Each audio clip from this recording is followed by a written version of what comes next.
Assalamualaikum warahmatullahi wabarakatuh.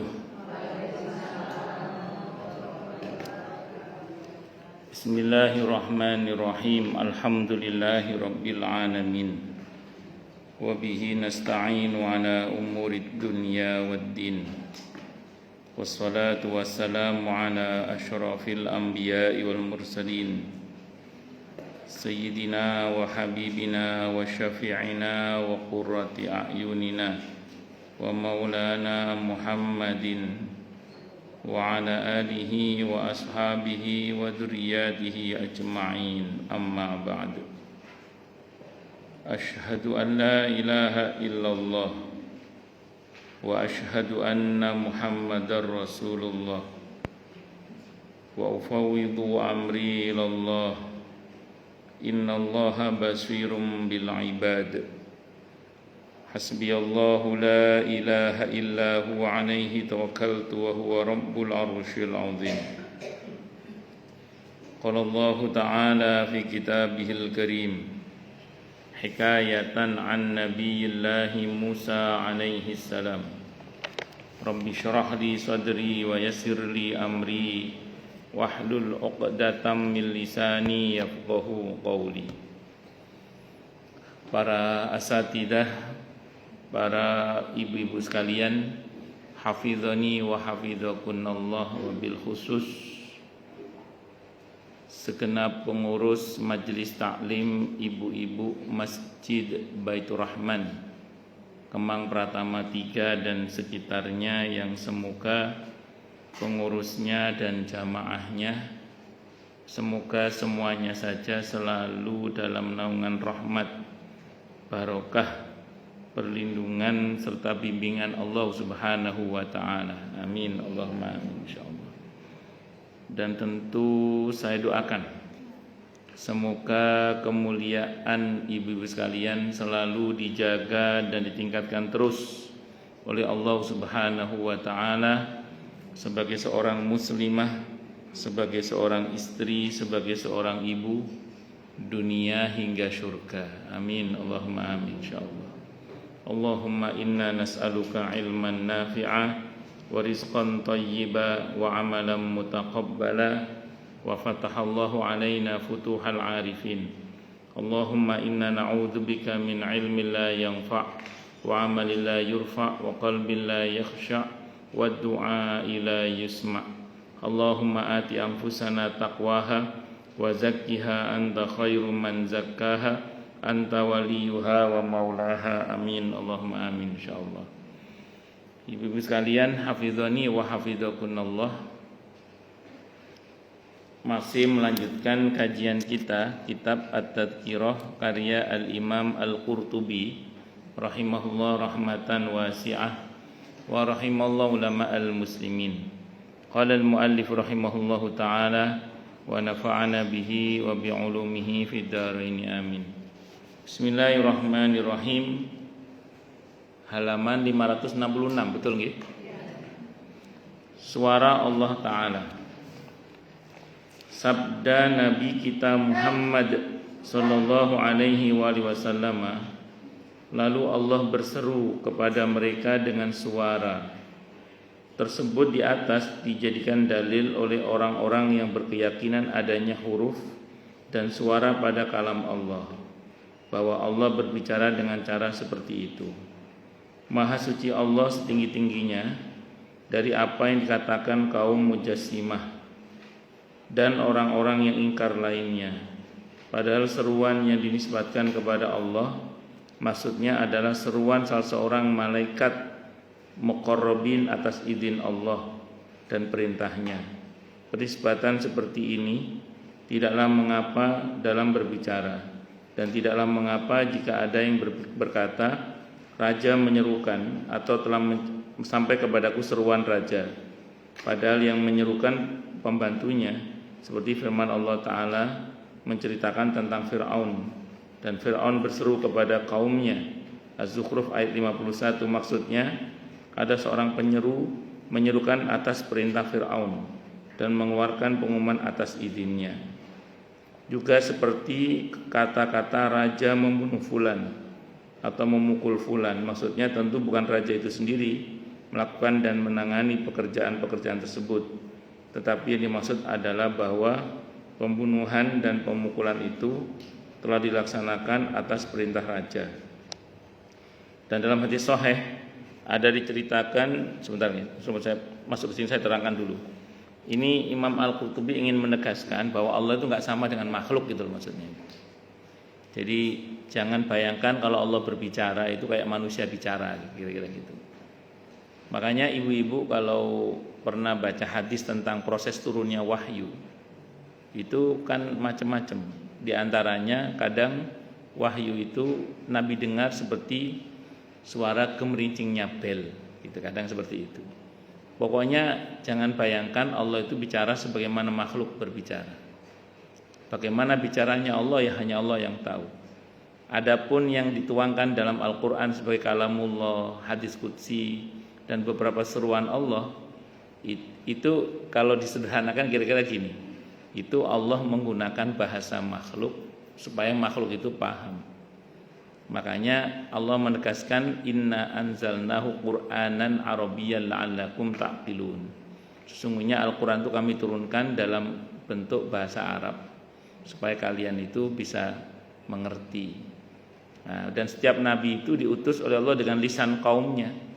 Jadi kitab suci nabi terdahulu itu sesuai dengan bahasa kaumnya pada saat itu. Nah, untuk Al-Qur'an yang dipilih oleh Allah adalah bahasa Arab. Ya tentu Al-Qur'an itu ada hurufnya, ada suara yang kita suarakan. Namun jangan dianggap bahwa suara kita itu suara Allah, atau huruf-huruf dalam Al-Qur'an itu merupakan cerminan cara Allah berbicara gitu. Tapi kita meyakini Allah berkalam. Tapi bagaimana kalamullah hanya Allah yang tahu, tapi Al-Qur'an itu kalamullah dan itu qadim. Dan Allah menggunakan, dalam hal ini menggunakan bahasa makhluknya. Nah, jadi saya ulang ya, kalau kita bicara hakikat zat Allah, kita tidak akan pernah bisa menjangkau hal itu. Nah, kalau ada kelompok namanya mujassimah. Mujassimah ini kelompok yang menganggap Allah itu ya kayak benda, kayak materi gitu, kayak makhluk sebagaimana kita. Jadi ya Allah bicara sebagaimana kita bicara begitu. Padahal bicaranya Allah itu tidak sama dengan bicaranya makhluk. Makanya Al-Qur'an itu, Bu, Al-Qur'an itu kalamullah. Walaupun dia diturunkan 14 abad yang lalu misalnya oleh Allah, dalam Al-Qur'an diturunkan kepada Nabi kita Muhammad sallallahu alaihi wasallam itu di 14 abad atau 15 abad yang lalu.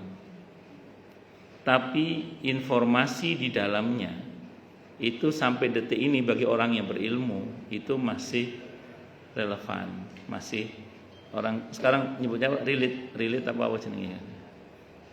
Bukan C ya, tapi relate ya.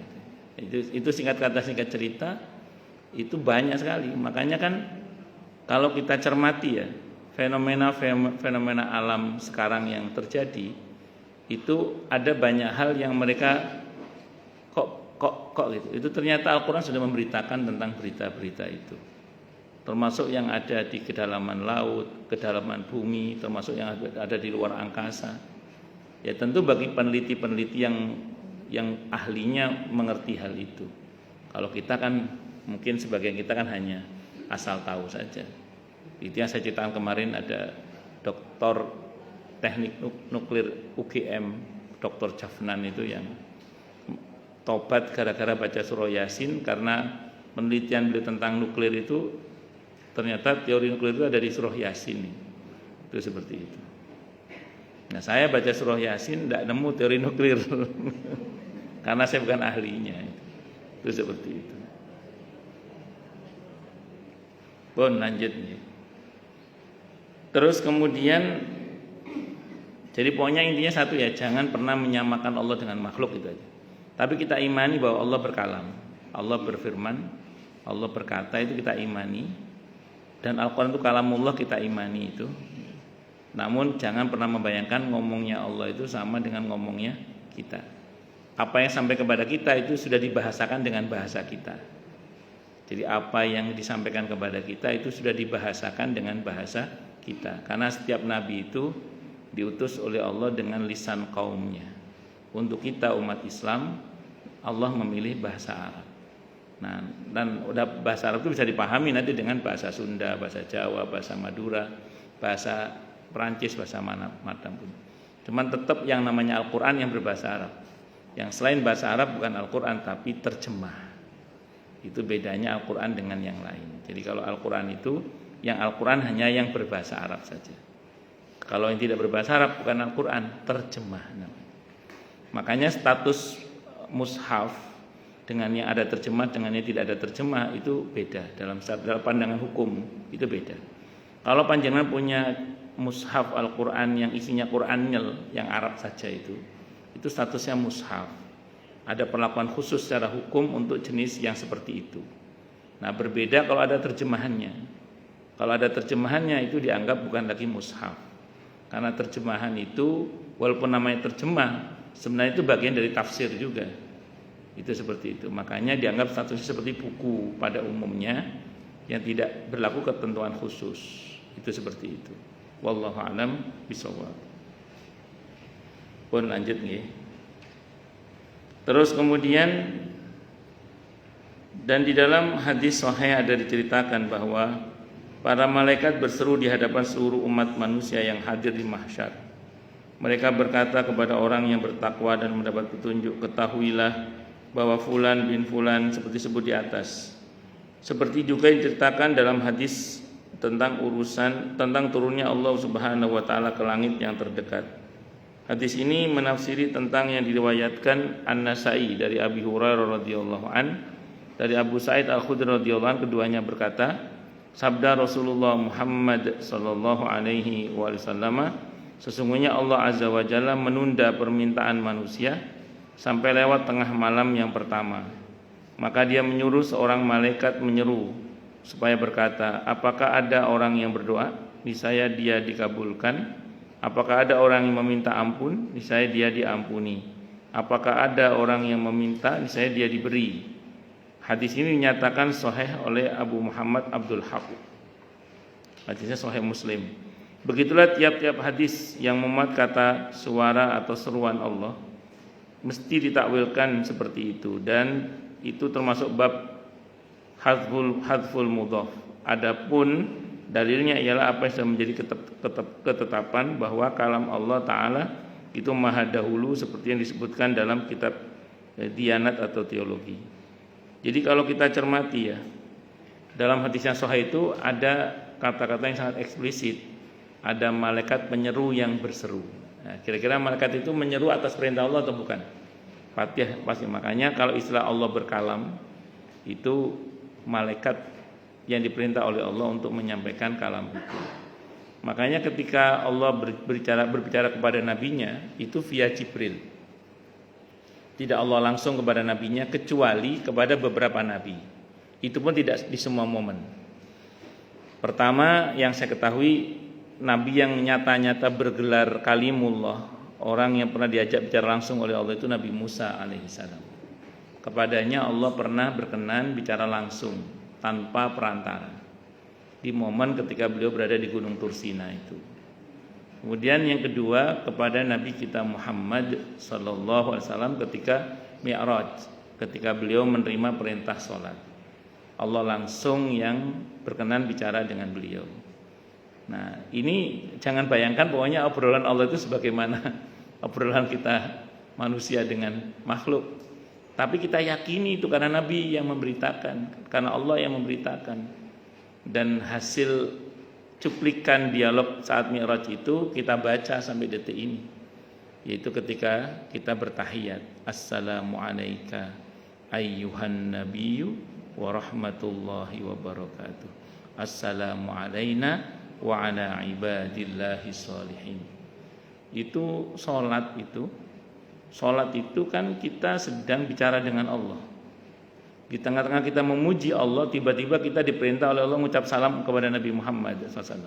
Assalamu alayka ayyuhan nabiyyu wa rahmatullahi wa barakatuh. Itu cuplikan dialog oleh Mi'raj itu. Itu di situ itu. Pun lanjut. Pokoknya jangan pernah menyamakan Allah dengan makhluk dalam hal ini.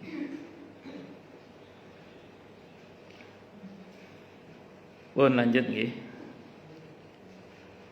Kalau ada orang bodoh mengatakan tidak ada alasan untuk membawa hadis tersebut di atas kepada pengertian seperti yang kamu katakan tadi, karena hadis itu membuat kata-kata aku maha pembalas. Sesungguhnya lah dan sebenar-benarnya lah kata-kata seperti ini tak mungkin keluar kecuali dari Allah Rabbul Alamin. Jawabnya, sesungguhnya apabila seorang malaikat mengatakan dan menyampaikan sesuatu dari Allah Ta'ala, sama artinya dengan apa yang dikatakan dan disampaikan langsung oleh Allah Rabbul Alamin. Adapun dalilnya ialah apabila seorang dari kita membaca firman Allah Ta'ala, Inni anallah, sesungguhnya aku adalah Allah, maka bukan berarti pembaca itu mengaku dirinya Allah. Pembaca itu hanyalah menyebutkan firman Allah dan menyatakannya dengan suaranya. Ini jelas dan telah kami terangkan pada bab as-sifah dari kitab Al-Asna fi syarhi Asmaul Husna wa sifatihi al-uliya. Jadi kalau ibu kan Al-Quran ada di surat Toha itu, innani anallah, sungguhnya aku adalah Allah. Kita lagi baca ayat itu, apakah kita ngaku sebagai Allah? Enggak. Fa'budni wa aqimi salata li dzikri. Sembahlah aku dan dirikan salat untuk menyebut dan mengingat aku. Itu apakah maksudnya sembah saya? Enggak kan? Sembah Allah. Saya lagi baca firman Allah. Yang menyampaikan saya, gitu loh. Nah, malaikat menyampaikan kepada Nabi Muhammad SAW, Nabi menyampaikan kepada kita umatnya. Itu bukan berarti Nabi yang bicara ketika dia menyampaikan firman Allah. Itu tetap Allah yang, itu kalamullah, tapi yang menyampaikan Rasulullah Muhammad SAW, yang menyampaikan malaikat Jibril. Nah, sebenarnya ini kan ada banyak hal Bu ya yang berkaitan dengan Allah terutama. Itu memang tidak bisa dimaknai sebagaimana teksnya. Dalam hal ini para ulama mengambil dua sikap dari kalangan salafus soleh yang saya tahu ya. Kalau salafus soleh itu lebih banyak mengambil sikap tafwid. Tafwid itu diserahkan semuanya kepada Allah maknanya, dengan keyakinan penuh bahwa Allah nggak sama dengan makhluknya. Karena Allah itu walam yakul lahu kufuwan ahad. Tidak ada yang sepadan dengan Allah, itu tidak ada. Laisa kamitsli syai'un, tidak ada yang serupa dengan Allah, itu tidak ada. Ya, karena enggak ada yang sama dengan Allah, maka tetap kita meyakini berkalamnya Allah itu tidak sama dengan berkalamnya makhluk. Satu dulu ya. Nah, yang kedua, nah bagaimana berkalamnya Allah? Lalu makna kalamullah ini bagaimana? Itu kita serahkan sama Allah, kita tidak tahu. Jadi maknanya kita serahkan kepada Allah. Jadi kita serahkan, kita yakin, tapi kita serahkan kepada Allah gitu. Berkalamnya Allah itu kita yakini dan selebihnya kita serahkan kepada Allah. Nah, ada yang menggunakan pendekatan takwil tadi. Kalau takwil itu namanya sorful makna an lafdhihi, memalingkan makna dari teksnya. Nah, ini sebagian orang yang nggak suka dengan takwil menuduh orang yang menggunakan takwil itu melakukan taktil. Taktil itu dianggap mengingkari makna, menerima lafaz tapi mengingkari makna. Padahal orang yang menggunakan takwil itu tidak mengingkari makna. Maknanya itu diarahkan sesuai dengan maha sucinya Allah dan maha agungnya Allah. Jadi jangan diartikan ketika Allah itu berkalam itu sebagaimana berkalamnya makhluk. Itu sama dengan merendahkan Allah gitu loh. Jadi ketika kita mengartikan berkalamnya Allah itu sama dengan berkalamnya makhluk, itu sama dengan merendahkan Allah. Gak cocok makna itu. Maka di sini harus ditakwil. Maka yang menggunakan pendapat takwil ini biasanya adalah Abul Hasan Al-Asy'ari dan Abu Mansur Al-Maturidi rahimahumullah. Sebenarnya beliau ini masih salaf, masih abad ketiga hidupnya, masih salafus soleh sebenarnya. Nah, singkat kata singkat cerita, kita ini hari-hari ini ya, itu perdebatan tentang teologi ini kadang meruncing. Mereka yang tidak mau dengan takwil, yang tidak mau dengan tafwid, itu menuduh yang menggunakan tafwid dan takwil itu katanya bukan ahlu sunnah. Nah, sebaliknya yang menggunakan takwil kadang menuduh orang yang seringkali memaknai ayat atau hadis sebagaimana teksnya itu sebagai mujassimah. Pertempuran ini masih akan terus terjadi kayaknya sampai kiamat kurang 2 hari. Nah, saya saya cuma sering bilang ke jamaah cuma dua tadi itu. Yang pertama, jangan pernah menyamakan Allah dengan makhluk. Itu saat itu penting itu. Pokoknya jangan pernah menyamakan Allah dengan makhluk. Karena itu pasti salah sudah. Pasti salah sudah. Yang kedua, apapun yang Allah sampaikan dalam Al-Quran maupun Rasulullah sampaikan dalam hadis yang sahih atau yang hasan atau yang dhaif tapi tidak para dhaifnya, itu kita imani saja. Kita imani tanpa ada yang kita ingkari. Bahwa kalau berkaitan dengan Allah, hakikat pemaknaannya kita kembalikan kepada Allah karena hanya Allah yang Maha tahu. Bisa dimengerti insyaallah nggih. Tidak mengerti, saya tahu ibu tidak mengerti, tidak apa-apa. Ya semuanya manduk-manduk aja. Yang penting tadi jangan samakan Allah dengan makhluk, itu pesan saya. Tafwid, betul. Mengenai maksudnya kita serahkan kepada Allah. Kita imani Al-Quran itu sebagaimana turunnya, tidak ada yang kita ingkari, tapi maknanya, maksudnya kita serahkan kepada Allah karena kita tidak mengetahui itu. Saya tunjukkan satu hadis sahih, satu hadis sahih Muslim hadisnya. Ini menunjukkan bahwa apa yang Allah firmankan itu tidak selalu sebagaimana teksnya. Ini hadisnya sahih Muslim. Kata Allah gini, wahai hambaku, aku lapar. Kenapa engkau tidak memberikan aku makan? Wahai hambaku, aku haus. Kenapa engkau tidak memberi aku minum? Wahai hambaku, aku sakit. Kenapa engkau tidak menjengukku? Ini hadisnya sahih Muslim, ini mafhum riwayat ya. Kata manusia yang dalam hadis itu, manusia itu menjawab gini, wahai Allah, wahai Rabbku, bagaimana aku memberikan panjenengan minum, sementara panjenengan adalah Tuhan seluruh sekalian alam. Bagaimana aku memberi panjenengan makan, sementara panjenengan adalah Tuhan seluruh sekalian alam. Bagaimana saya menjenguk Anda, sementara Anda adalah Tuhan seluruh sekalian alam. Kata Allah, kalau bahasa kita ya, bukan begitu maksudnya. Itu loh ada hambaku yang kelaparan. Kalau kamu memberi dia makan, kamu akan mendapatinya itu di sisiku. Maksudnya dia akan mulia di sisi Allah. Itu loh ada hambaku yang kehausan. Kalau kamu memberi minum hambaku itu, kamu akan mendapatinya di sisiku itu. Maksudnya dia mulia ada nilai di sisi Allah. Itu loh ada hambaku yang sakit. Kalau kamu menjenguknya, maka kamu akan mendapatinya itu di sisiku. Jadi maksudnya Allah lapar, Allah haus, Allah sakit. Maksudnya jenguk itu hamba-hamba Allah itu. Karena ketika kita menemui mereka, membantu mereka, kita sedang menemui Allah. Karena di situ, maksudnya di situ ada nilai di sisi Allah. Itu Allah yang menjelaskan dalam hadis qudsi. Kalau kita pahami secara teks berarti kan Allah sakit, ayo kita jenguk ayo. Kan repot. Ayo kita baca Fatihah untuk Allah tambah repot. Paham maksudnya ya? Ya. Dan itu Allah langsung yang maja dalam hadis sahih Muslim bahwa tidak bisa hadis itu dipahami secara teks sebagaimana teksnya itu kalau berkaitan dengan Allah itu. Karena tetap maknanya harus disesuaikan dengan kemahakuasaan Allah. Karena kalau nanti dimaknai sebagaimana makhluk, itu sama dengan menghina Allah. Karena sangat tidak sesuai dengan Allah. Makanya sorful makna an lafziyah atau namanya takwil itu tidak ada masalah sebenarnya. Karena dia bukan taktil, bukan menolak makna. Makna tetap diterima. Cuman ada yang ditafwid diserahkan kepada Allah. Ada yang kemudian ditakwil dengan pemaknaannya sesuai dengan maha besarnya Allah. Dan ini yang saya bilang tadi, ini terjadi perdebatan luar biasa di kalangan intern kaum muslimin, terutama yang mendalami ilmu akidah terlalu dalam sampai kelelep.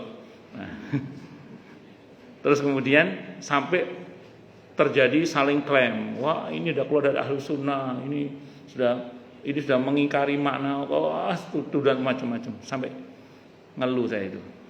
Ya, sampai nangis kadang saya itu memperhatikan intern kaum muslimin berantem seperti itu, menangis saya itu. Makanya saya cuma pesan dua aja ya. Jangan termasuk di kubu mana terserah, saya nggak tahu. Yang jelas satu, jangan pernah menyamakan Allah dengan selainnya. Jangan pernah menyamakan Allah dengan selainnya, dan jangan samakan selain Allah dengan Allah juga, tidak boleh. Yang kedua imani semuanya itu. Soal makna serahkan sama Allah aja udah. Itu lebih aman menurut saya insyaallah. Soal makna serahkan kepada Allah udah. Itu aja. Wallahu a'lam bishawab. Makanya kalau belajar tauhid itu kalau saya pribadi ya lebih suka kitab yang tipis-tipis daripada yang tebel-tebel itu. Yang tebel-tebel itu malah tambah pusing. Ya.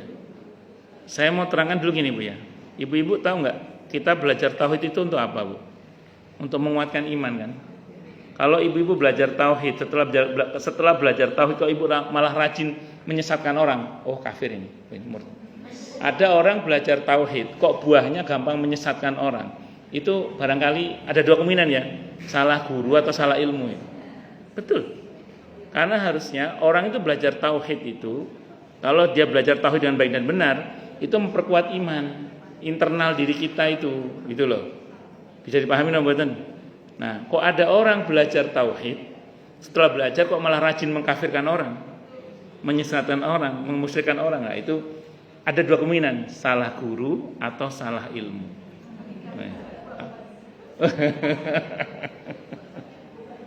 Beban hidup. Ya itu diantaranya yang saya pahami ya, yang saya pahami. Makanya saya cenderung kalau belajar ilmu akidah itu belajar kitab yang tipis-tipis saja lah. Allah kuasa, makhluk tidak kuasa. Allah ada, makhluk diadakan. Kita bisa karena dibisakan oleh Allah. Kita mampu karena dimampukan oleh Allah. Yang mengurus kita adalah Allah. Masa depan kita adalah Allah. Semua Allah yang ngatur, kita pasrah sama Allah. Udah itu aja, gampang-gampang aja lah. Gak usah yang aneh-aneh itu. Oh makna kalamullah, repot malah tambah gak karu-karuan. Cicilan turun lunas. Bisa, naudzubillah. Naudzubillah.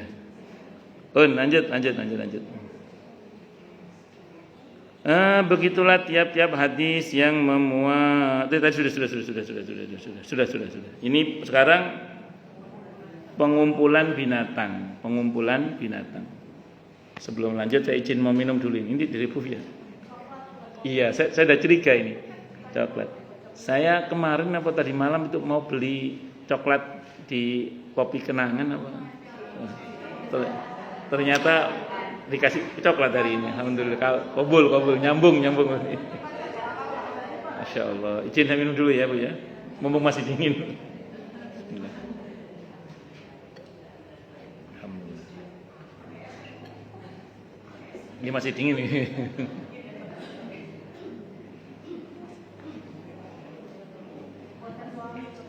Enggak, alhamdulillah buatan suami beliau, masya Allah. Lanjut. Kalau gitu kemarin pengen Fortuner ya, biar dapat Fortuner. Lanjut, alhamdulillah. Masuk. Lanjut. Pengumpulan binatang.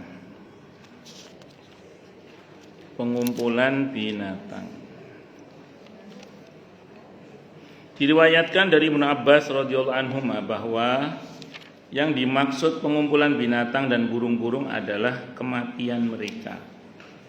Tapi Ad-Dhahhak berkata, diriwayatkan dari Ibnu Abbas radhiyallahu anhuma juga dalam riwayat lain bahwa binatang-binatang itu akan dikumpulkan dan dibangkitkan.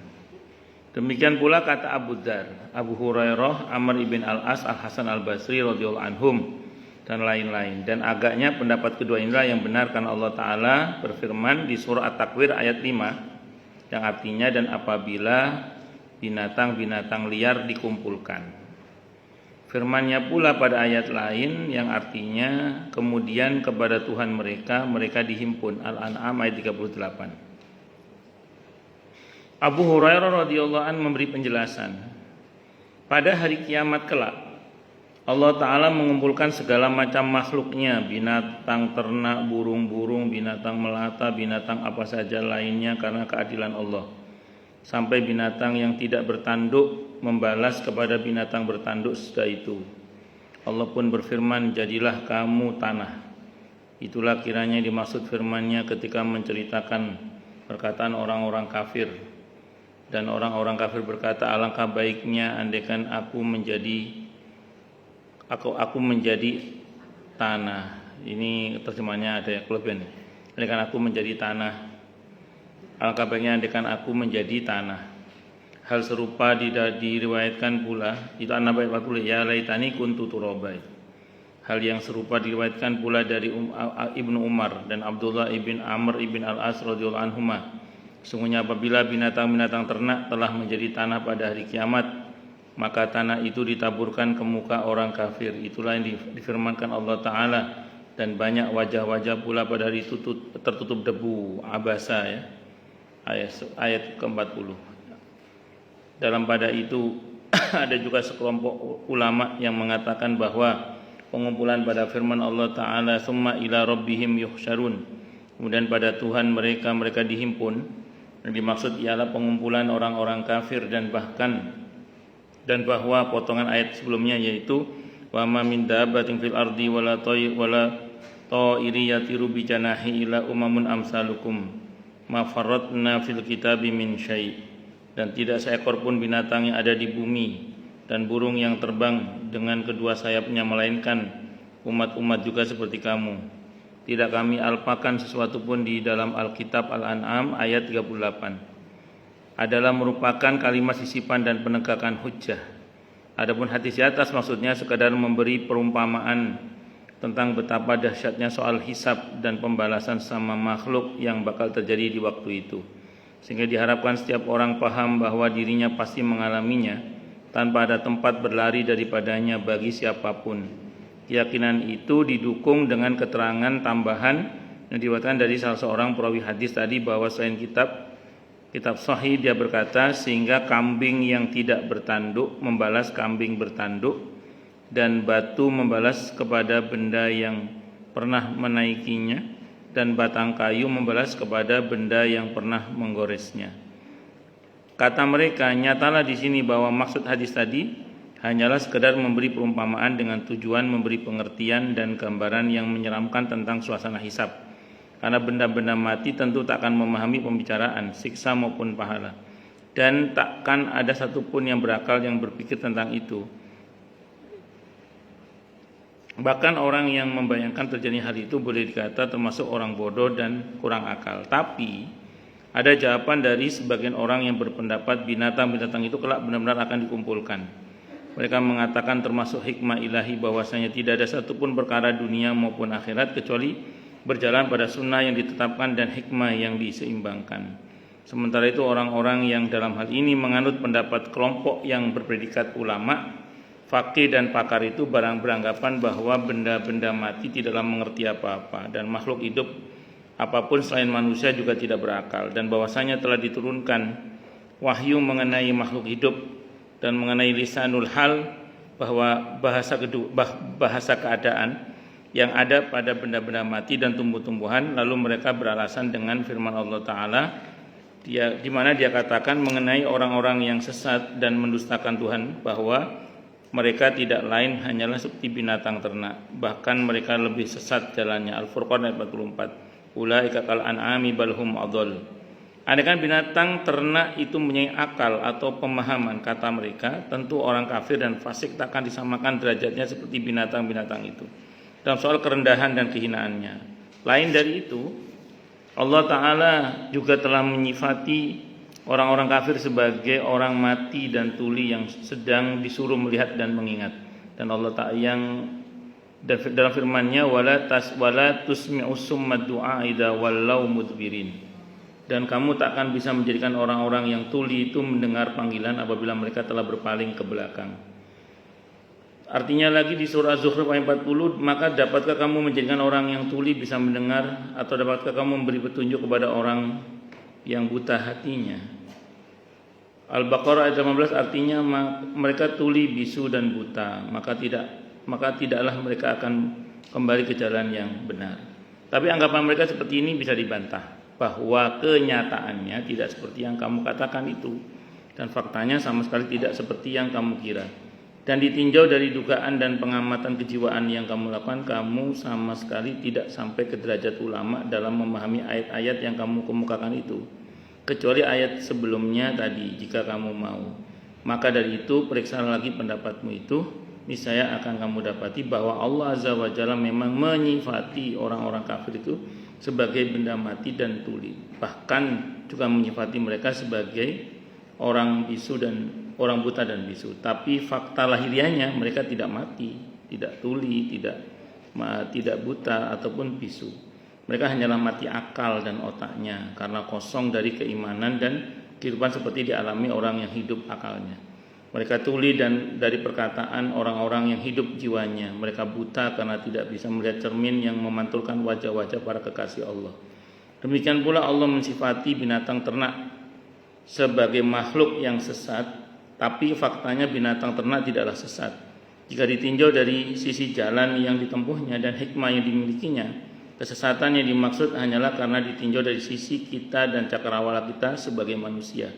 Ya, bagaimana mungkin binatang itu dikatakan sesat, padahal Allah tegas-tegas menfirmankan, yuhsyarun, mereka akan dikumpulkan. Maka demi Tuhanmu kami akan mengumpulkan mereka sebanyak-banyaknya dan menghisap mereka dengan hisap yang ringan. Dan sekiranya Al-Quran itu bukan dari sisi Allah, niscaya mereka mendapatkan banyak persisian di dalamnya. Dan bahwasanya Allah Ta'ala akan bertanya kecuali kepada yang berakal. Allah tidak akan bertanya kecuali kepada yang berakal, dan tidak akan menghisap kecuali terhadap yang diberi kelebihan dan keutamaan. Hanya saja memang tiap-tiap makhluk ciptaan Allah dari berbagai jenisnya di berbagai alamnya dia diberi dunia sendiri-sendiri, yang satu berbeda dari yang lain.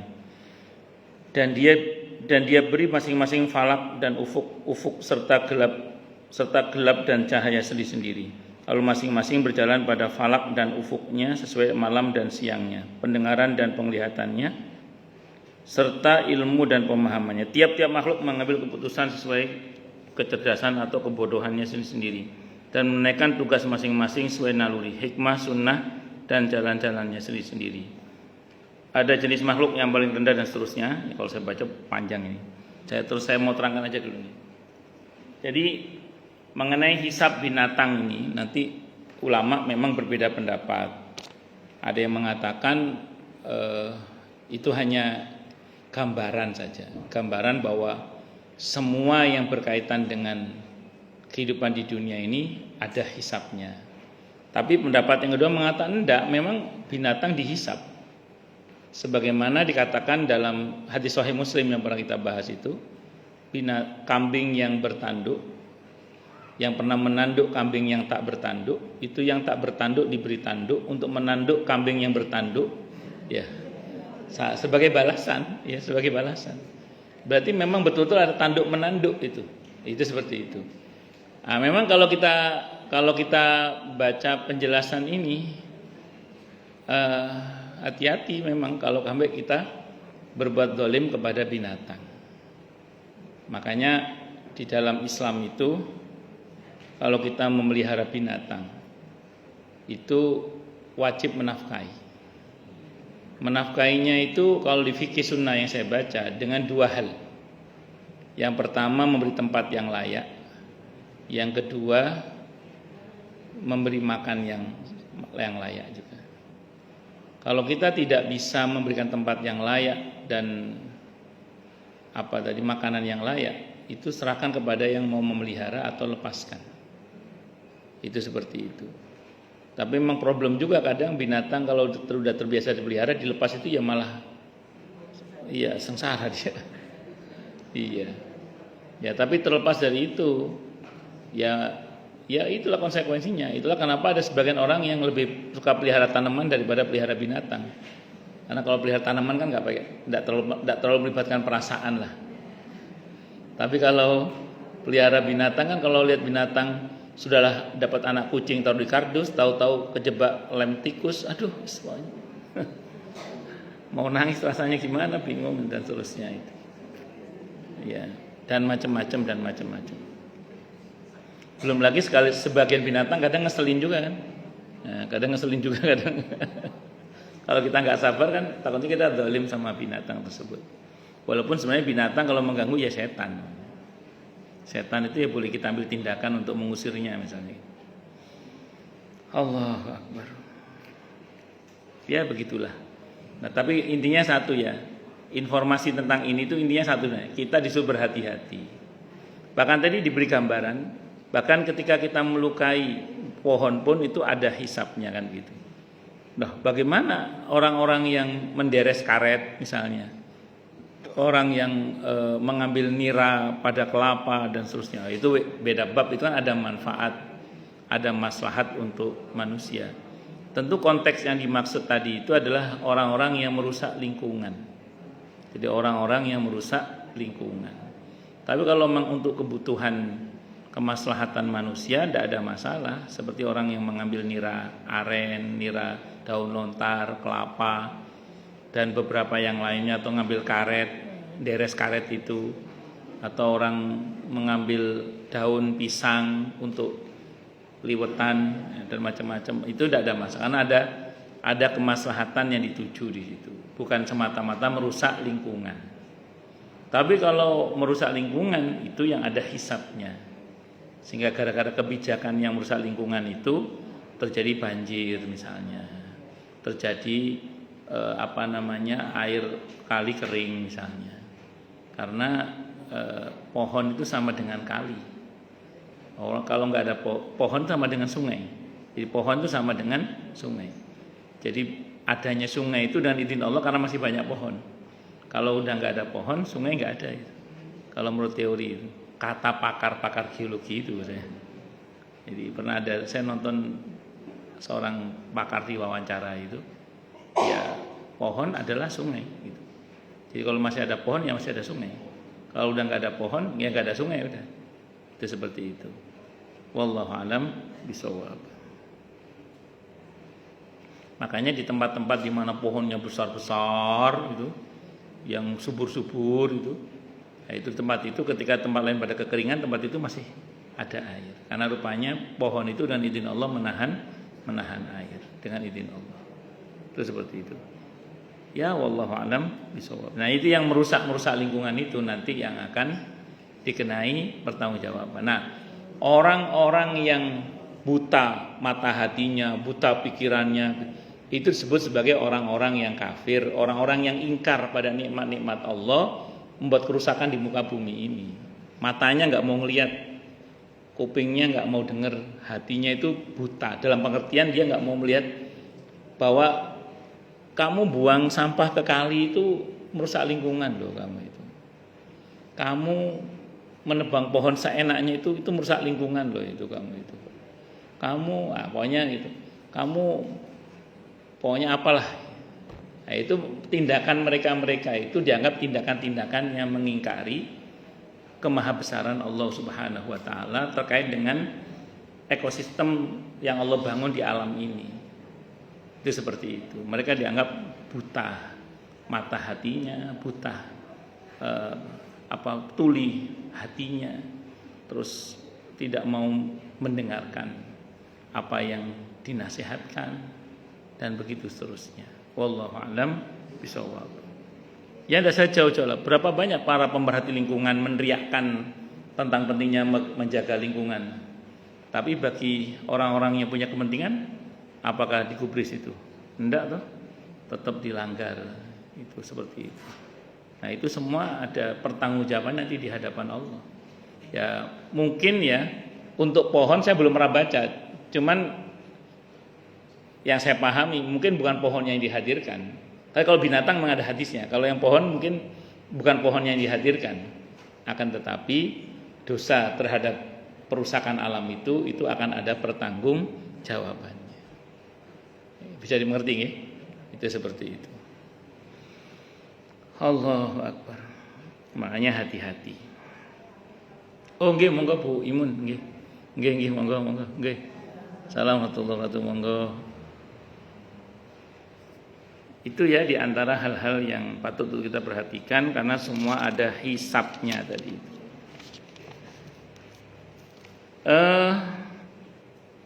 Ada jenis makhluk yang paling rendah dan ada pula yang paling tinggi. Terdiri dari benda mati yang paling keras sampai dengan malaikat ruhani yang paling luhur. Para malaikat ruhani umpamanya mereka dalam barisannya dapat melihat kita, sedangkan kita tidak dapat melihat mereka. Mereka mengetahui lebih banyak daripada yang kita ketahui. Mereka menyaksikan kekurangan kita dan minimnya akal kita mengenai hal-hal seharusnya diketahui dan dipikirkan, sehingga mereka bisa menguasai kita lebih banyak daripada kekuasaan yang kita miliki atas binatang, karena minimnya akal kita dan kurangnya pengetahuan kita terhadap hal hakiki. Barang siapa memperhatikan binatang ternak, maka akan dia dapati dari sisi kita bukan dari sisi pandangan binatang bahwa mereka memang tidak mendengar ataupun berpikir, kecuali menunaikan keistimewaan yang dimiliki serta kemampuan untuk melaksanakan tugas yang dibebankan dan dipikulkan kepadanya secara naluriah. Dan hanya sebatas ini sajalah binatang ternak bisa mengungkapkan hasratnya, lain tidak. Kalau misalnya kita pernah zalim sama binatang bagaimana? Atau kita pernah zalim sama lingkungan, ya bagaimana? Tobat, minta ampun pada Allah dan jangan diulangi lagi. Adapun mengenai jalan, terus banyak-banyak berbuat baik pada lingkungan dan binatang, biar itu menghapus dosa kita. Baik-baik sama apa? Sama lingkungan dan sama binatang, termasuk sama manusia. Adapun mengenai jalan yang kita tempuh, yang serupa tindakan-tindakan dan upaya-upaya yang kita lakukan itu tidaklah diketahui oleh binatang ternak, ditinjau dari sisi falak maupun ufuk yang tidak mungkin diperolehnya dari kita. Jadi mengenai jalan kita, binatang ternak termasuk sesat, yakni mereka tidak mengerti upaya-upaya dan hal ihwal tindakan-tindakan kita, tetapi mengenai jalan yang sewajarnya ditempuh dan diketahui oleh mata batinnya, maka binatang ternak boleh dikata tetap mengerti dan berakal. Jadi kita mengatakan mereka itu dalam pengertian sesat itu karena ukurannya kita. Tapi mereka enggak, mereka tetap di bidangnya sesuai dengan yang Allah ilhamkan, mereka ahli. Dan kita tahu binatang itu sesuai dengan karakter yang Allah khaskan pada mereka kan. Itu seperti itu. Ya enggak usah jauh-jauh, anak ayam begitu netes dia bisa cari makan sendiri langsung. Dan ini berbeda dengan anak manusia kan, itu seperti itu. Makanya ketika Tarsan diasuh oleh monyet, oleh gorila itu kan ibunya gorila heran. Anak saya baru lahir sudah bisa pencolotan, lagi Tarsan kok sih klemat-klemot aja. Ternyata anak manusia itu beda dengan anak monyet kan, seperti itu. Yang saya tonton dalam film Tarsan. Dalam kaitan ini Rasulullah, jadi binatang tetap hebat di pada bidangnya, kira-kira gitu. Kan keledai itu sering digambarkan sebagai binatang yang bodoh. Padahal tidak. Keledai itu binatang yang sangat bagus untuk bidang akomodasi. Gitu. Keledai itu sekali jalan, dia tahu jalan. Jadi kalau misalnya ada orang membawakan untuk dibawa ke rute yang pernah ditunjukkan, itu dia bisa tahu jalannya. Bahkan lubang di mana ada lubang dia tahu dan bisa menghindari. Makanya keledai tidak akan jatuh pada lubang yang sama 2 kali. Itu keledai. Tapi kalau manusia bisa jatuh pada lubang yang sama itu berkali-kali. Itu seperti itu. Terus saya pernah nonton itu film dokumenter tentang keledai itu. Jadi ada orang ngirim barang ke rute yang biasa dulu keledai itu jalan keledai itu tahu betul jalan itu, hafal dia. Termasuk lubangnya dia tahu. Makanya ada istilah keledai tidak akan jatuh pada lubang yang sama 2 kali.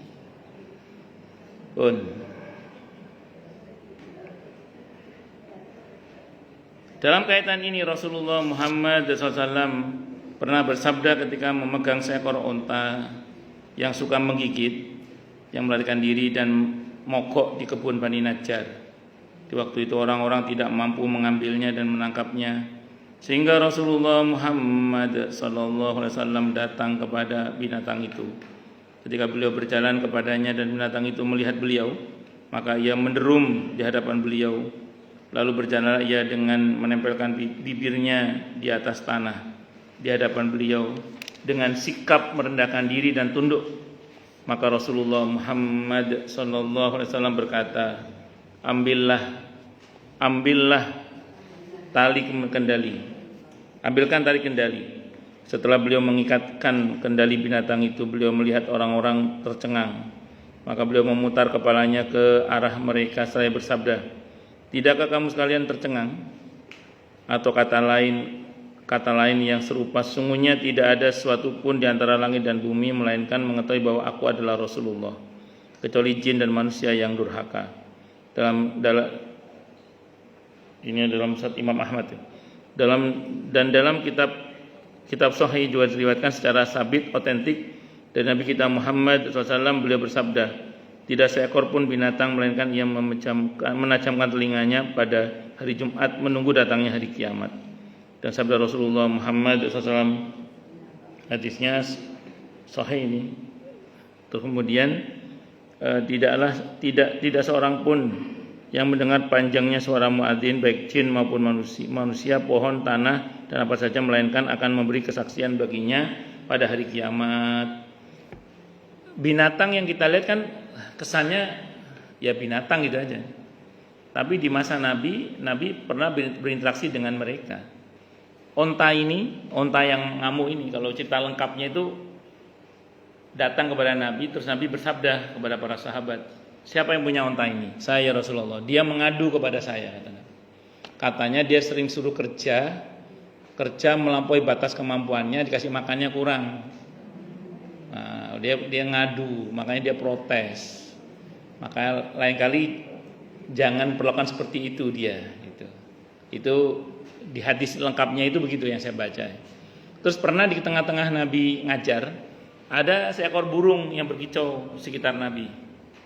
Terus kata Nabi, "Akamakal, siapa yang telah mencuri sarangnya burung ini?" Ada sahabat angkat, "Saya, Rasulullah. Dia mengadu kepada saya, tolong kembalikan." Dia mengadu, tolong kembalikan. Itu pernah begitu. Itu seperti itu. Nah, termasuk batu kan, termasuk pohon. Batu itu kita mengira mati kan batu itu, tapi tidak. Pernah ketika Nabi berjalan, ja'at li da'watil asyaru sajidatan tamsi bila qadam. Bahkan pohon pun datang kepada Nabi itu berjalan tanpa kaki itu saja, bila qadam. Termasuk ada batu yang menggelinding dari atas gunung persis berhenti di depan Nabi. Ternyata dia rindu kepada Nabi kita Muhammad sallallahu alaihi wasallam. Dan dia bicara, dan Nabi bicara dengan batu itu. Termasuk ketika Nabi naik ke Aukamakal, termasuk ketika Nabi naik ke atas gunung Uhud bersama Abu Bakar dan Umar radhiyallahu anhuma. Tiba-tiba gunung Uhud itu bergoyang. Kata Nabi, tenang. Jangan bergoyang lagi. Ada 2 orang yang ketakutan ini katanya. Jadi gunung Uhud itu saking senengnya Nabi naik ke atas gunung Uhud. Gunung Uhud itu saking senengnya lompat-lompat dia itu. Kebayang nggak yang lompat-lompat gunung gitu? Kata Nabi, tenang. Kata Nabi, tenang. Itu ada dalam sirah itu. Ada dalam sirah, tenang. Makanya saya kalau ada orang malam tahun baru itu kan banyak yang main kembang api. Saya ngerinya anak gunung Krakatau ikut main kembang api juga. Namanya juga anak-anak kan? Namanya. Nah, ya, malam tahun baru kan banyak orang yang main kembang api. Saya ngerinya anak gunung Krakatau ikut main kembang api. Namanya juga anak-anak kan? Anak gunung Krakatau. Nah, saya mau teruskan lagi gini. Jangan dikira mereka mati. Bahkan dalam hadis yang ibu mungkin pernah dengar cerita ini, riwayat ini. Di tengah-tengah Nabi mengajar, tiba-tiba ada suara tangis seperti tangisan anak kecil kan. Sahabat tolah-toleh, sapa to anak sing nangis itu. Ternyata Nabi mendatangi pohon kurma. Yang nangis pohon kurma ternyata. Pohon kurma. Kata Nabi Aukamakal dalam hadis itu sebutkan, "Kenapa kamu menangis?" Kata pohon kurma itu, "Sejak engkau punya mimbar ya Rasulullah, engkau tidak pernah bersandar kepadaku." Biasanya Nabi kalau ngajar sandar ke pohon kurma itu. Karena saat itu Nabi dibuatkan mimbar oleh seseorang. Saya nggak tahu orang Jepara atau orang mana itu bikin mimbar buat Nabi. Terus Nabi setelah itu ngajarnya di mimbar itu. Nah, terus oleh Nabi dihentikan tangis. Dalam hadis itu Nabi menghentikan tangisnya pohon kurma itu seperti Nabi menghentikan tangisnya anak kecil, dicup-cup kira-kira gitu. Tadi dihentikan itu. Terus kata Nabi Aukamakal, "Ya sudah, sekarang kamu maunya apa? Mau hidup terus atau mau mati saja?" "Kalau kamu mau hidup," kata Nabi, "saya doakan kamu lebat buahnya, subur, pokoknya Nabi doakan gitu. Tapi kalau kamu mau mati, ya saya doakan mati." Kata pohon kurma itu, "Saya mau mati saja ya Rasulullah." Akhirnya dia mati. Begitu mati, satu dari bagian pohon kurma itu dibuat bagian dari tiang mimbarnya Nabi kita Muhammad SAW sampai sekarang. Itu seperti itu. Dan itu kata para ulama berkomentar begini. Kalau pohon kurma saja rindu kepada Nabi Muhammad sallallahu alaihi wasallam, Nabi meresponnya, apalagi kalau kita yang rindu kepada Nabi kita Muhammad sallallahu alaihi wasallam. Itu seperti itu. Allah. Sehingga kalau kita sedang rindu kepada Nabi kita Muhammad SAW, bisa jadi saat itu Nabi sedang rindu kepada kita. Dan rindu Nabi melebihi rindu kita kepadanya. cinta kita kepada Nabi, cinta Nabi kepada kita itu melebihi cinta kita kepada beliau. Pasti itu. Dan kalau hari ini kita mengatakan cinta kepada Nabi kita Muhammad SAW, maka ketahuilah jauh sebelum kita lahir Nabi sudah mencintai kita. Bahkan cinta Nabi distempel oleh Allah dengan cinta yang dahsyat. Nabi itu harisun alaikum bil mu'minina raufur rahim. Nabi itu sangat kuat keinginannya agar umatnya semuanya masuk surga. Dan Nabi itu rauf rahim, penuh kasih sayang kepada hamba-hamba, kepada umatnya yang beriman itu. Itu seperti itu. Kuat sekali. Nabi itu nggak mau satupun umatnya masuk neraka. Beliau pengen semua masuk surga. Dan Allah udah janji, wala saufa yu'tika rabbuka fatardah. Dan Tuhanmu Nabi pasti akan memberikan apa yang kamu mau sampai kamu merasa puas. Dan Nabi merasa puas kalau seluruh umatnya masuk surga. Semoga kita diakui sebagai umat beliau. Amin. Allahumma amin. Sampai mana tadi? Hadis ini telah diriwayatkan oleh Malik dalam Al-Muwatta. Tadi udah ini belum? Dan Ibnu Majah dalam Sunan. Lafaz menurut Ibnu Majah dari Abu Sa'id Al-Khudri radhiyallahu anhu. Sementara itu di atas telah disebutkan pula bahwa suara mayit dalam kuburnya didengar oleh segala makhluk kecuali manusia, dan riwayat lain kecuali jin dan manusia. Khobar bermakna seperti ini banyak. Wallahu a'lam bishawab. Insyaallah kita bahas di pertemuan yang akan datang. Silakan yang mau tanya dulu deh. Tanya, protes, marah boleh. Masalah itu masalah yang lain boleh. Silakan. Nggih, monggo. Oh, nggih monggo. Pindah silakan. Silakan yang mau tanya, protes, marah boleh. Izin minum lagi nggih.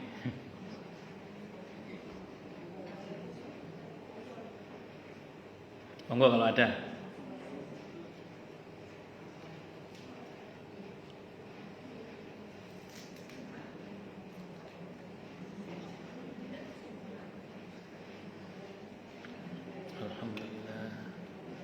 Oh, jelas semua? Atau tidak jelas semua? Gimana? Masya Allah, jelas semua ini berarti? Atau tidak jelas semua? Oh, nggih monggo Bu Nurul, monggo Bu Nurul. Nggih monggo Bu Nurul. Pelihara? Ular. Terus? Gak takut dimakan itu.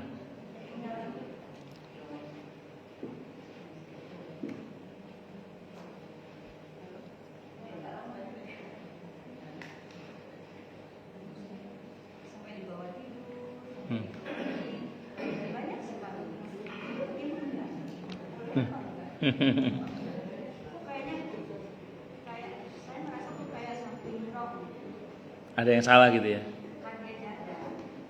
Oh.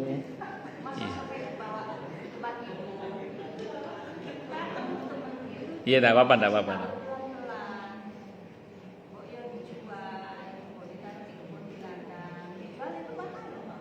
Iya.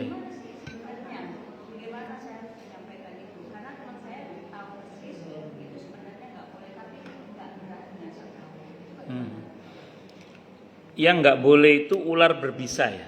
Yang nggak boleh itu. Yang nggak boleh itu memelihara ular yang berwarna hitam. Kalau bahasa hadisnya ular yang berbisa maksudnya. Kalau yang tidak berbisa itu tidak apa-apa sebenarnya. Kalau ngomong secara hukum ya. Kalau ngomong secara hukum, yang dilarang itu yang berbisa. Yang berbisa itu yang Nabi pernah bersabda, kalau ketemu dengan ular yang berwarna hitam, maksudnya berbisa pada masa itu, langsung pukul kepalanya. Itu langsung pukul bagian kepalanya. Maksudnya matikan saja, karena risikonya kan bisa orang yang mati kalau nggak begitu. Nah, ini beda dengan ular yang memang tidak berbisa. Karena ada ular tertentu yang jenisnya memang tidak berbisa. Mungkin yang dipelihara oleh beliau itu tipe yang tidak berbisa. Tapi begini ya, binatang itu kan sejinak-jinaknya binatang, itu tetap kadang karakter buasnya masih ada. Beberapa pakar binatang yang sudah menaklukkan binatang sehingga menjadi jinak kan beberapa kan jadi korbannya kan. Karena binatang itu ketika kemudian dia karakter binatang buasnya muncul, ya sudah, dia nggak peduli tuannya atau bukan tuannya, karena juga binatang kan, seperti itu. Makanya dalam hal ini Ya ibu ingatkan saja sebisanya. Kalau nggak bisa ya sudah, itu pilihan hidup dia. Mau gimana lagi? Saya kira itu, wallahu alam bishawab. Tapi secara umum boleh. Terlepas dia janda atau bukan janda itu terserah itu. Saya nggak bisa bayangkan kalau itu. Nggih, monggo yang lain silakan. Nggih, monggo Bu Ratna. Waalaikumsalam warahmatullahi wabarakatuh.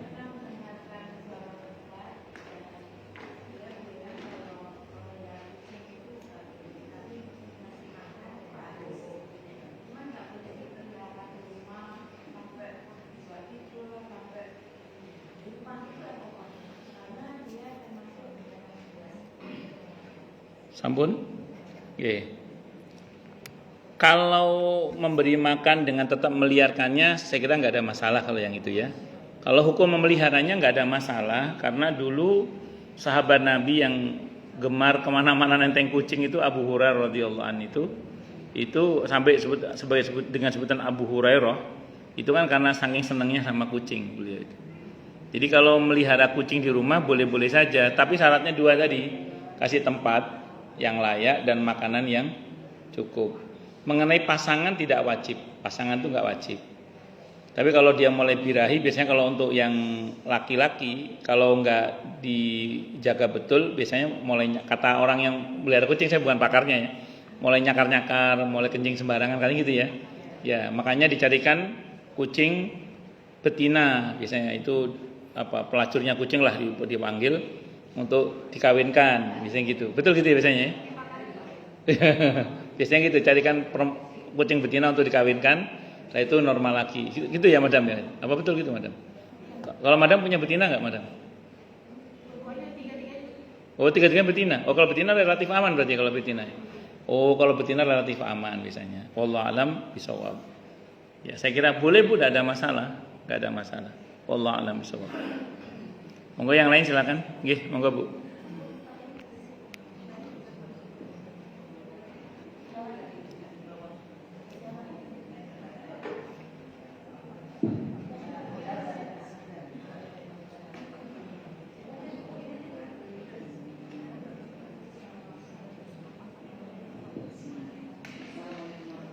Waalaikumsalam warahmatullahi wabarakatuh. Nggih.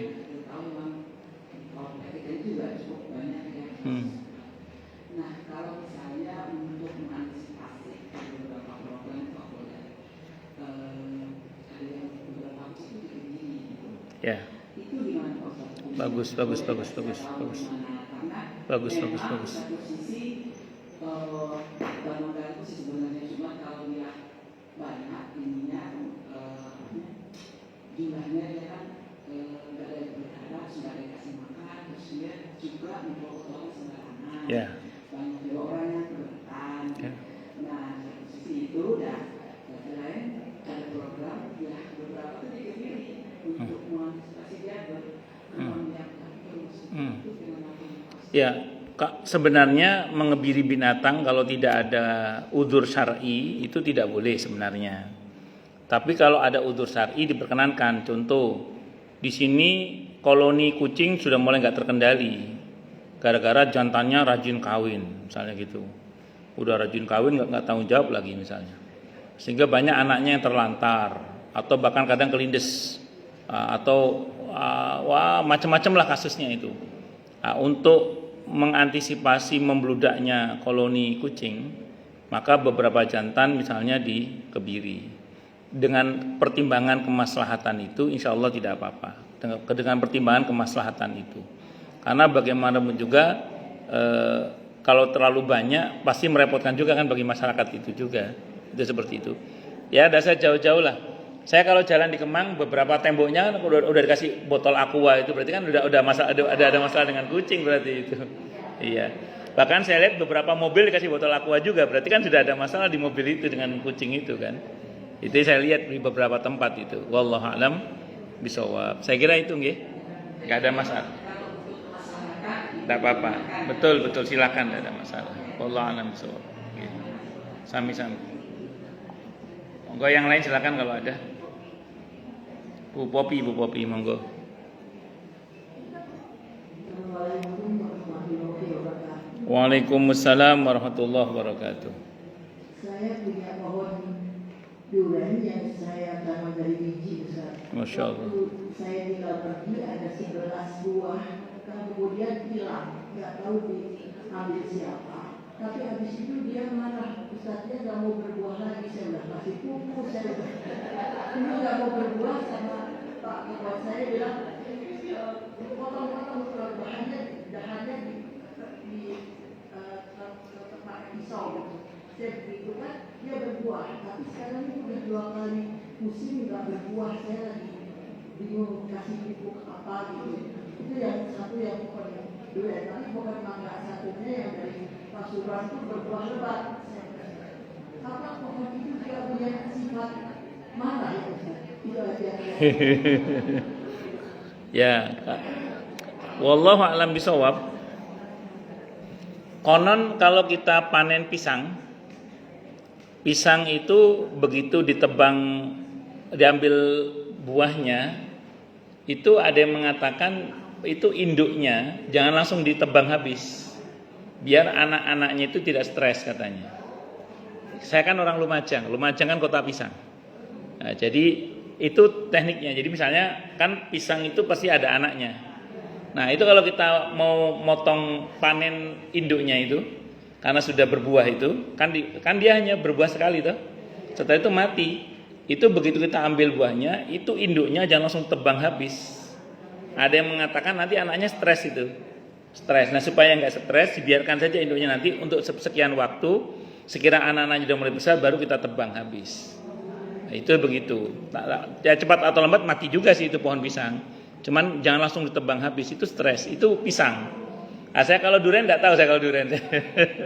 Mungkin saja kan punya perasaan yang sama. Nah ini mak gimana mak tentang bina pohon mak? Apa ada perasaan juga pohon itu mak? Gimana mak? Ini pakarnya pohon ini. Mak, ayo mak. Ayo mak. Oh gitu. Beda. Oh gitu ya. Hah? Hah?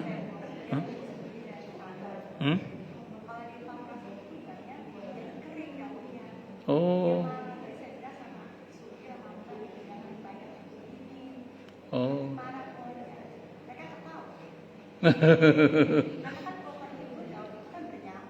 Iya. Iya.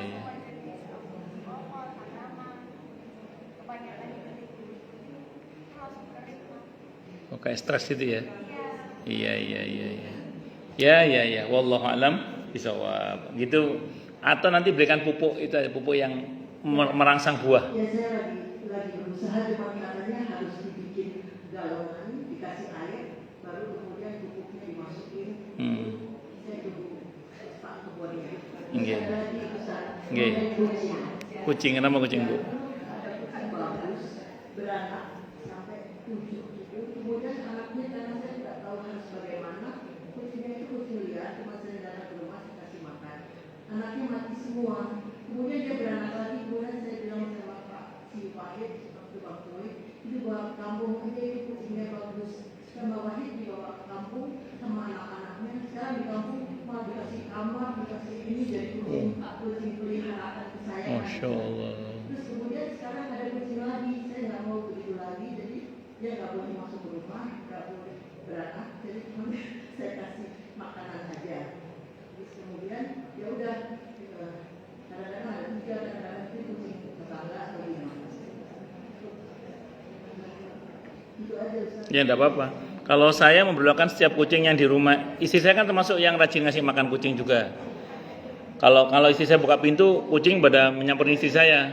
Kalau ke saya dia kecil ya karena saya nggak ngasih makan. Yang ngasih makan istri saya biasanya.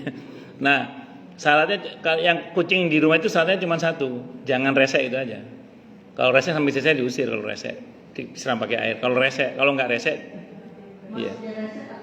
Kadang ada dulu pernah terjadi sampai pup di bawah mobil itu.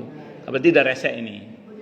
Ya, ada kucing jantan kadang kencing sembarangan gitu. Itu diusir sih. Pokoknya kalau resek diusir sama saya.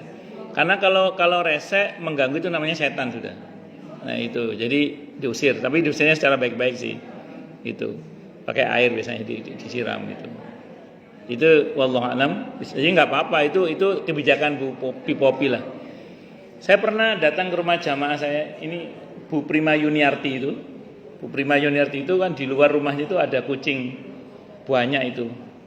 Wah Bu, kucingnya banyak. Iya banyak Ustaz, di dalam lebih banyak lagi. Oh? Tapi memang kalau orang suka itu ya Allah. Dan dirawat betul. Jadi kucingnya dia sehat-sehat. Ya nggak bau itu. Nggak bau. Ya kadang sekali bau sih mungkin. Ya itu masya Allah kalau yang dirawat-rawat, masya Allah. Monggo yang lain silakan sebelum saya tutup. Nggih, monggo. Nggih, waalaikumsalam warahmatullahi wabarakatuh. Kalau rekayasa genetik untuk tanaman, Nggih. sekarang kan mulai datangnya misalnya anggur. Nggih. Asalnya itu kan buah itu ada biji, Nggih. sudah dibuka lagi itu dari Allah. Nggih. Tapi sekarang kecenderungan dan buahnya tidak ada pakai biji, sehingga Nggih. dia membuat. Nah itu bagaimana? Ustaz? Oke. Wallahu a'lam bishawab. Itu kan kerjaan ulah oknum tertentu, terutama yang punya orientasi mengeruk keuntungan secara materi, ya. Bahwa buah-buah tertentu itu dibuat seperti itu agar orang untuk menikmati buah itu punya ketergantungan terhadap perusahaan tersebut. Karena nanti ke depannya kan orang nggak bisa nanam lagi. Karena bijinya habis, nggak ada bijinya malahan kan. Itu seperti itu. Makanya hati-hati dengan apa BMO namanya. Apa buah apa BMO? Apa? GMO yaitu hati-hati aja. Dan menurut ini ada Bu Dokter, apa betul katanya kurang sehat Bu Dokter ya kalau buah-buah itu? Enggak tahu ya. Ya saya enggak tahu juga, katanya sih kurang sehat. Yang jelas itu ulah segelintir orang untuk mengeruk keuntungan materi itu. Jadi dengan mendesain, dengan membuat rekayasa genetika pada pohon-pohon tertentu atau buah-buah tertentu supaya orang nggak bisa nanam lagi, dengan tujuan itu supaya nanti orang punya ketergantungan kepada perusahaan tersebut. Maksudnya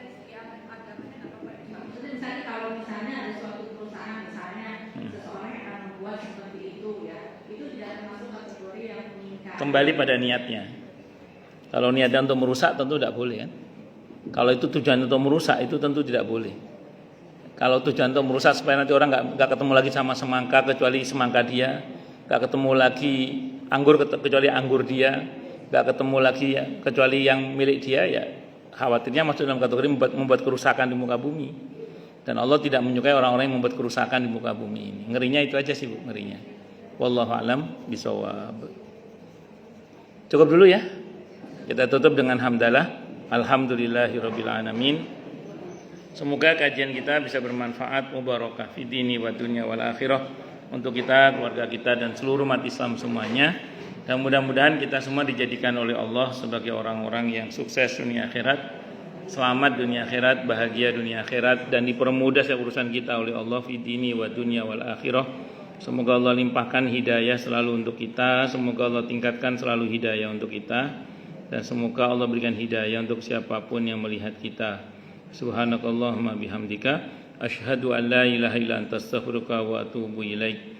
Sallallahu alaihi Muhammad wa ala alihi wa sahbihi wasallam. Saya mohon maaf. Wassalamualaikum warahmatullahi wabarakatuh.